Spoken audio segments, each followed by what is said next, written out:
المجموعة الليبرالية. معي الآن مداخلا فمعالي الشيخ حسين ابن عبد الله الأحمر، أحد من كبار مشايخة حاشد، معي الآن على الهاتف، والذي كان معنا كذلك في تلك الحلقة وكان له بادرة وكان له سبق في إطلاق سراح المرضى حينما اختطفوا. فسلام الله عليك ورحمته وبركاته معالي الشيخ حسين. وعليك السلام ورحمة الله شيخ خالد، كيف الحال؟ كيف حالك يا أخي العزيز؟ حياك الله يا شيخنا. ونحن الآن نتحدث عن تلك الحادثة، وكان لكم السبق، بارك الله فيكم ونفع بكم وجعلكم من أسود السنة التي تذبون عن عقيدة أهل السنة والجماعة. أترك الحديث لكم فيما أردتم أن توضحوا حول تلك القضية وبما قمتم به، نفع الله بكم وشكر الله سعيكم ومسعاكم. بالنسبة لقضية مستشفى العسكري، عندما أخذ بعض أخواننا الجرحى من قبل الأمن السياسي والأمن القومي، في الحقيقة يا شيخ خالد اتصل بي في يومها وتواصلنا بالأخ الرئيس وكذلك بالأخي حميد، وهو كذلك اتصل بالأخ الرئيس، وتم إعادتهم إلى المستشفى في نفس اليوم أو اليوم الثاني. أما بالنسبة لقضية الخلط بين مستشفى العرضي ومستشفى العسكري، المسافة بعيدة ما بين مستشفى العرضي هذا في باب اليمن والثاني في شعوب، والمستشفى العسكري هو مستشفى عام للقوات المسلحة، ومستشفى العرضي هو مستشفى صغير هو خصص لرئيس الجمهورية القائد الأعلى للقوات المسلحة، ويتعالج فيه بعض القادة والضباط. فهناك خلط في بعض القنوات التي تظلل على المشاهدين ان هناك ان قناة وصال بتعمل على الحشد على مستشفى العسكري. هذا كلام غير صحيح.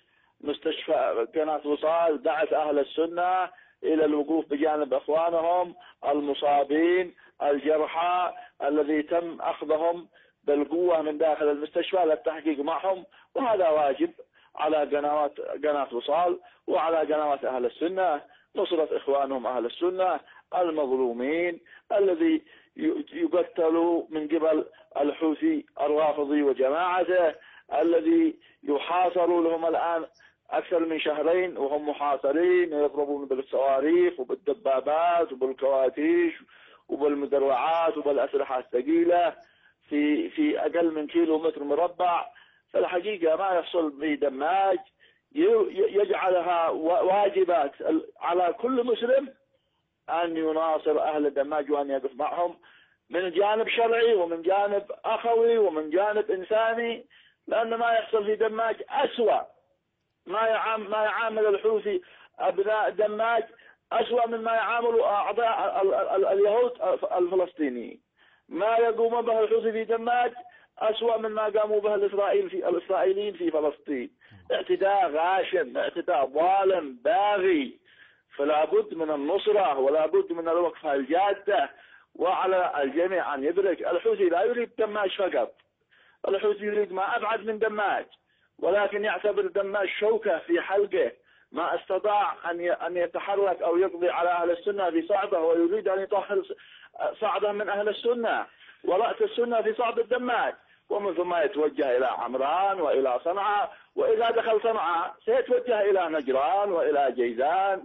لا تعتقدوا الأمر مربوط بأهل اليمن، لكن أخوانكم أهل السنة في اليمن مستعدين أن يلجموا الحوثي وأن يعيدوه إلى أدراجه وأن يوقفوا عند حده، وإحنا سنقاتله وسنبذل كل ما نستطيع لردع هذا المشروع الكبير الذي يريد أن يعيد أن يدمر كل شيء طيب في اليمن. نعم، كفوا وأنتم أهل لذلك شيخ حسين. إذن هذا هو التوضيح الذي كان حول المستشفى العرضي وكذلك المستشفى العسكري، وبين معالي الشيخ حسين هذا الموقف وكان له البادرة، وذكر معالي الشيخ بأنه كان تواصل معه شخصيا بعد الحلقة، وكنا ندعو إلى الوقوف أمام المستشفى العسكري حتى يعودوا، وتكفل بذلك بعد الله سبحانه وتعالى معالي الشيخ حسين. إذن معالي الشيخ حسين، أنتم الآن يستمع إليك مشاهديك كثر الآن عبر قناة وصال، ماذا عساك أن تقول في مثل هذه المواقف ودور قناة وصال في الذب عن العقيدة والمغرضين الذين يحاولون أن يسقطوا ذلك فنحن نقول بين قوسين ضربنا فأوجعنا. فالحقيقة ما تقوم به قناة وصال من أجل النصرة لأبناء السنة في اليمن وفي غير اليمن واجب كبير ودور كبير، وإن الحوثي وجماعته وأمثاله يعتبروا قناة وصال جبهة لحالها لأنها بتكشف جرائمهم، بتكشف حقائقهم، بتكشف نواياهم لبعض الناس مغرر بهم. في قناة وصال أنا أعتبرها أنها جبهة لحالها. الحمد لله، أعاننا الله وإياكم، ولن نبقى ونسير بعد الله سبحانه وتعالى إلا بكم وأمثالكم شيخ حسين. طيب شيخ حسين، نحن نتحدث عن الجبهات، هناك يعني بوادر أن هناك وساطة وإلى آخره. ما رأي الشيخ حسين الأحمر وأنت اطلعت على القضية بأكملها في دماجي وما يحدث لإخواننا هناك من حصار؟ شوف يا أخي العزيز، نعم، إذا الدولة لم تفرض سيطرتها في سعطة وفي المناطق التي استولى عليها الحوثي، وتمنع التدريس في مدارس الدولة من قبل جماعة الحوثي، وتلزم الحوثي يسلم سلاحه الثقيل وأن يرفع نقاطه، فليس هناك حل. ستستمر المعركة. إذا أتى صلح الآن هو مجرد يتقوى الحوثي ويستعد لمعركة قادمة. الحوثي إذا يريد صلح وهو صادق أن يتعايش مع أهل السنة متعايش سلمي، عليه أن يسلم، أن يرفع نقاطه. نعم. احنا أهل السنة إذا فتح الحصار على دماج سنفتح الحصار على طاقته. نعم. إذا رفع نقاطها الحوثي سنرفع النقاط. إذا الحوثي أراد السلم للشروط، يريد أن يكون للدولة في منطقته، سنكون لأنفسنا دولة في منطقتنا إذا كانت الدولة عاجزة عن نصرتنا.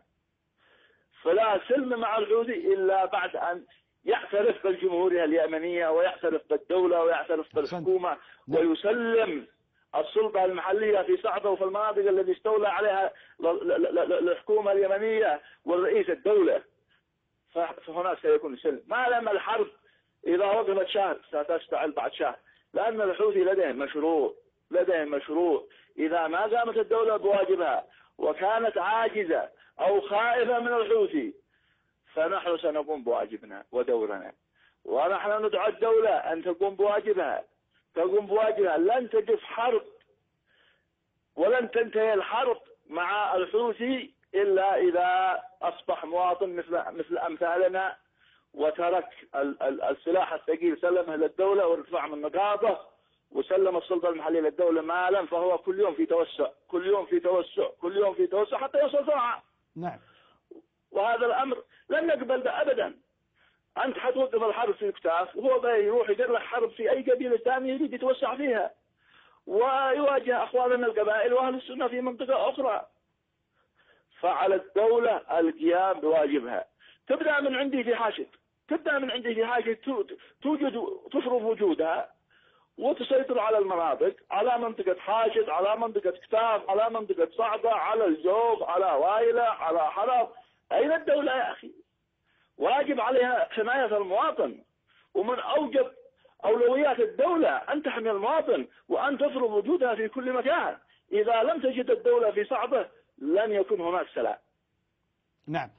شيخ حسين، هناك الجمعة القادمة جمعة الزحف إلى دماج، ما هي توجيهاتكم وكلمة حول هذه الجمعة القادمة بإذن الواحد الأحد؟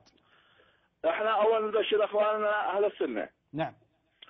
إن احنا فتحنا الآن، جهزنا معسكر الأنصار في قبيلة حاشد. الله أكبر. والمعسكر جاهز، وبفضل الله توافدوا إليها المئات، وقد وصلوا إلينا من أخواننا أبناء حجور، وقد وصلوا إلينا مجموعة من عدة قبل، والمعسكر جاهز وسيتوسع معسكر آخر إن شاء الله في الشهر القادم لاستيعاب أهل السنة وتدريبهم وتجهيزهم وإعدادهم لمقاتلة الحوثي حتى يفي ويلجأ إلى صوابه. الله أكبر، الله أكبر. ويلك يا حوثي. إذن هذا الشيخ معالي الشيخ حسين بن عبد الله الأحمر رئيس حزب التضامن كان معي في الدقائق الماضية، شكر الله له. إذن هذا هو الشيخ قول وفعل، والله كفو يا شيخ حسين، وفعلا خلف عبد الله الأحمر والله خلف أسود، فهذا الشبل من ذاك الأسد. شكر الله لك معالي الشيخ، وأعتذر لك لضيق الوقت، ولكن والله كلماتك الآن أشد على الحوثي من الصواريخ النووية، وهو الآن يرتعد فرائصه من هذه الكلمات. والويل لك يا الحوثي. فاصل وأعود إليكم بإذن الله.